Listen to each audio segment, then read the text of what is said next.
Председателот на СДСМ Зоран Заев денеска рече дека нема да воведуваат нови пракси и ќе го чекаат председателот Иванов да го даде мандатот во рок од 10 дена. Тој најави денеска дека во писмена форма на председателот Иванов ќе му биде доставена и програмата на новата владина коалиција.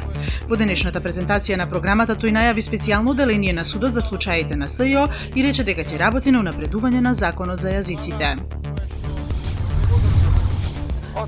Полицијата трага по осумничениот бизнисмен Сеат Кочан, потврдија за Нова ТВ од МВР.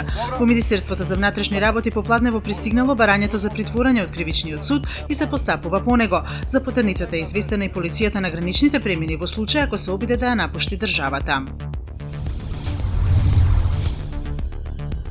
Организацијата Репортери без граници изрази загриженост поради големиот број случаи на цензура на интернет и онлайн контрола над новинарите, особено поради активната соработка на Facebook со поедини влади, бришање на новинарски содржини и незината политика која таа компанија ја спроведува. Денеска ја промовира и новата алатка против тоа наречена колатерална слобода 3.